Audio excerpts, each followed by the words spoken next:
Assalamualaikum sahabat Rumah Sakit Hati Proklamasi, salam sejahtera untuk kita semua. Kali ini kita akan bahas tentang tata laksana bedah implan pendengaran pada kasus tuli mendadak. Dan kita lihat di sini ada dua slide rumah sakit kita, Rumah Sakit Hati Proklamasi Jakarta dan Rumah Sakit Hati Proklamasi BSD Tangerang. Ini kita dalam satu tim implan pendengaran di kedua rumah sakit ini. Kita lihat bahwa tadi mungkin sudah dijelaskan juga bagaimana anatomi dan fungsi telinga, yaitu telinga luar, telinga tengah, dan telinga dalam. Nah, ini yang sering diserang pada tuli mendadak telinga dalam, sehingga yang terjadi adalah tuli sensori neural atau kelainan juga pada telinganya setengahnya sebelumnya, maka terjadi tuli campur. Derajat ketulian bisa ringan, sedang, berat, dan sangat berat, yaitu lebih dari 90 dB, yang ringan tadi pada berbisik, yang sedang pada kita bicara normal, dan berat pada kita bicara berteriak.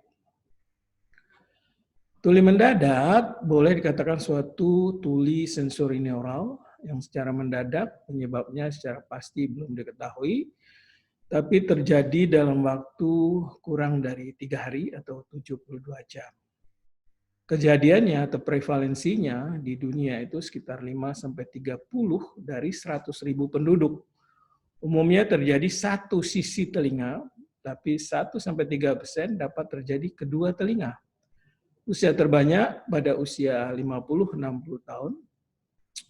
Secara teoritis memang disebut-sebut sebagai suatu gangguan sirkulasi darah di telinga dalam, oleh karena pengaruh virus, oleh karena pembengkakan koklea dan sebagainya. Tapi secara pasti dijelaskan belum bisa diketahui pasti. Sehingga situasi ini dalam keadaan demikian boleh dikatakan emergency, sehingga dikatakan seolah-olah suatu kejadian stroke telinga. Yang punya waktu pemulihan berharga tadi disampaikan adalah 2 minggu. Sesudah 2 minggu, maka perubahan yang terjadi untuk jadwal perbaikan lebih sulit terjadi. Dan hal ini kadang-kadang juga bisa diobservasi sampai 2 bulan. Dia akan menjadi menetap, sehingga gejala-gejala akan terjadi adalah kalau bila terendap tetap tuli atau mungkin tadi ada perbaikan atau enggak, telinganya bisa berdenging dan kemungkinan bisa terjadi vertigo. Pengobatannya pada fase akut ya kortikosteroid per oral, injeksi atau intratimpanik, jadi dimasukkan ke telinga tengahnya untuk dapat diresorpsi oleh telinga dalam secara langsung. Pemberian oksigen konsentrasi tinggi atau terapi hiperbarik, kedua hal ini sangat direkomendasikan. Pemberian obat pelebar pembuluh darah, pengencer darah, vitamin untuk saraf, herbal, dan sebagainya dapat juga diberikan. Terapi terhadap penyakit penyertanya, nah ini harus dikontrol, mungkin diabetes, hipertensi, hiperlipidemia, gangguan hormonal, dan sebagainya. Terapi gejala sisa, nah ini kita dapatkan kalau dalam lebih dari 2 bulan, maka perlu kita, kalau tetap terganggu pendengaran, kita boleh dengan alat bantu dengar. Umumnya ini tulinya yang berat atau di bawah berat, ya, sedang atau ringan. Kita bisa menggunakan juga implan tulang, implan koklea satu sisi atau duanya, alat bantu dengar, kombinasi dengan implan korea. Dan yang penting juga kalau tidak dapat melakukan tindakan, maka sebagian rehabilitasi, komunikasi, bisa memberikan terapi bicara atau bahasa bibir dan bisa isyarat.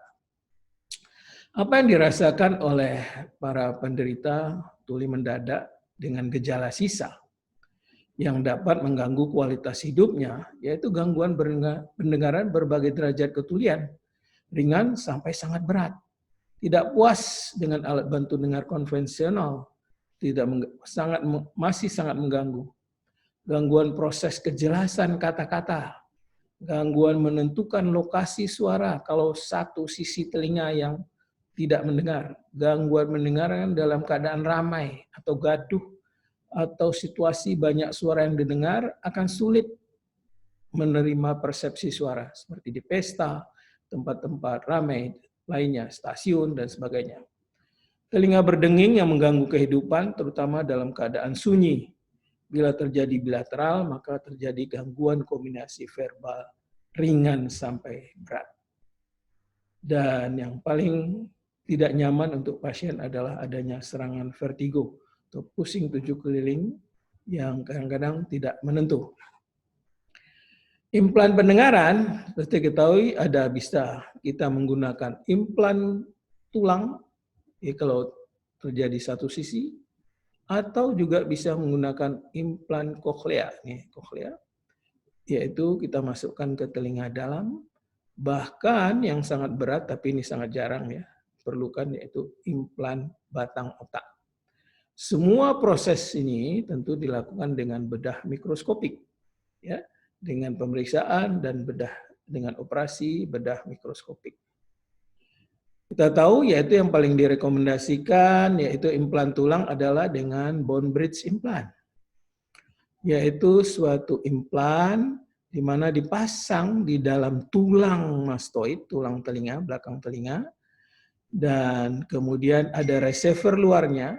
Receiver luarnya ini mengubah gelombang suara menjadi getaran, ya, vibrasi pada bagian yang dinamakan floating mass transducer, yaitu dia seolah-olah mengambang di rongga mastoid, dan bagian sisi kanan kirinya ini yang mengambang ini, bagian sasaran kirinya itu menggetarkan tulang dari tengkorak atau mastoid, sehingga sisi yang lain pada yang mendengar bisa terangsang dan mendengar, sehingga pada sisi yang single side deafness yang pada tulen ini bisa mendengar dengan baik, didengar oleh telinga sisi yang lain, ya.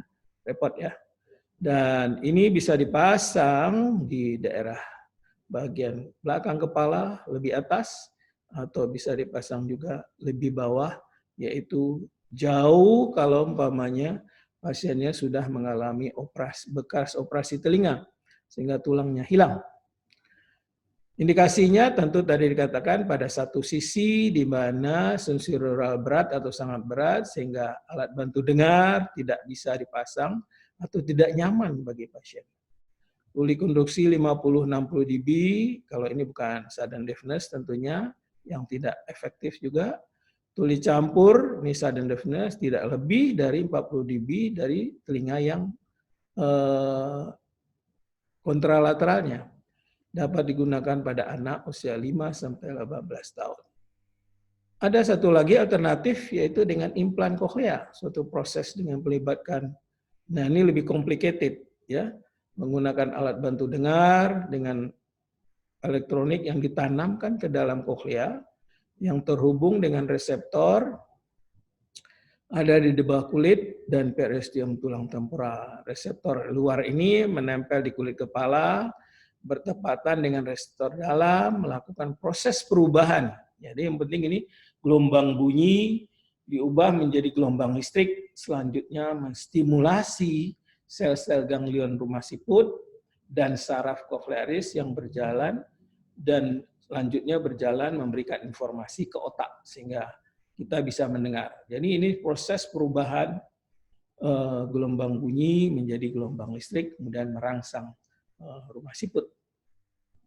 Dan umumnya dilakukan pada tuli saraf sangat berat dan berat, yang dimana tentu dengan alat bantu dengar dulu dicoba. Kalau tidak efektif, maka kita mikirkan implan koklear. Operasinya relatif juga tidak begitu sulit. Ditanam di bawah ini yang receiver dalam, diberi kawatnya, kemudian dimasukkan ke rumah siput. Receiver luar menerima, ini yang memproses tadi gelombang menjadi gelombang listrik, dihantarkan ke dalam dengan suatu magnet yang diterima oleh receiver dalam. Indikasinya itu tentu pada tuli mendadak, dilakukan tadi dikatakan 2-3 bulan pasca serangan tuli mendadak. dan didapatkan sensori neural yang berat, sangat berat bilateral, dengan alat bantu dengar tidak efektif. Bisa juga tuli sensorineural dengan satu sisi, tapi dengan tinnitus yang berat, dan dengan alat bantu dengar juga tidak efektif.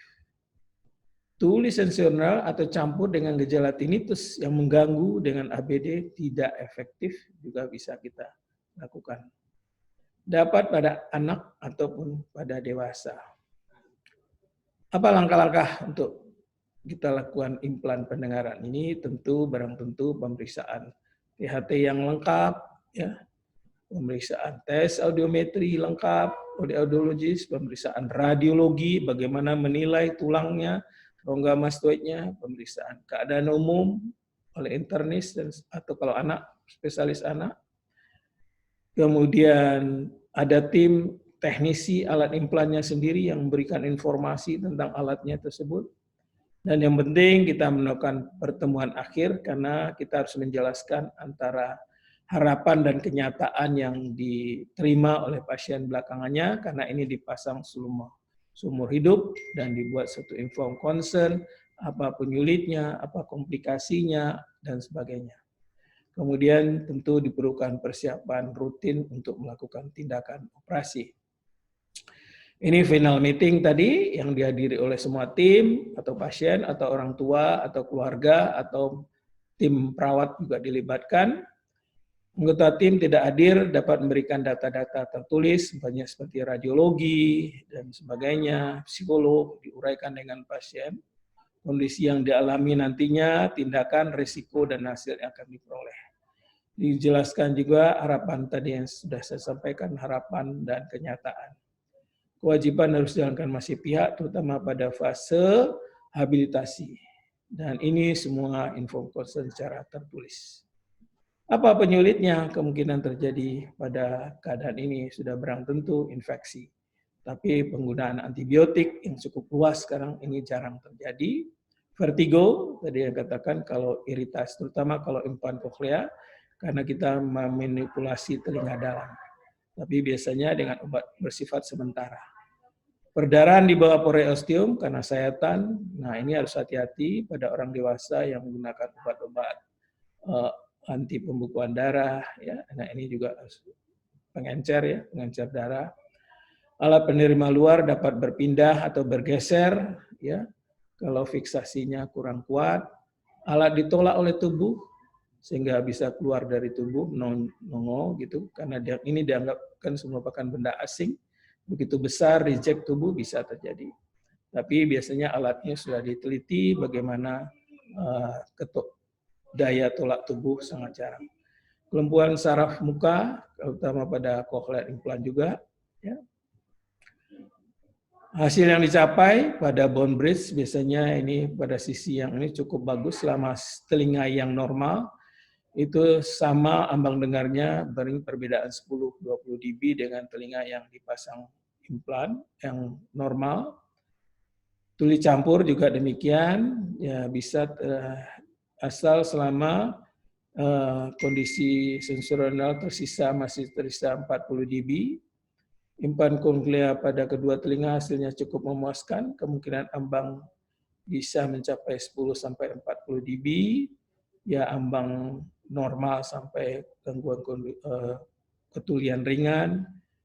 Implan koklea satu sisi harus perlu adaptasi karena signal yang didengar oleh telinga dengan penyesuaian dan perlu setel atau di-setel istilahnya mapping oleh teknisi dari alatnya sendiri. Gejala tinnitus yang mengganggu 50-60% dapat berkurang atau hilang dengan penggunaan implan koklea.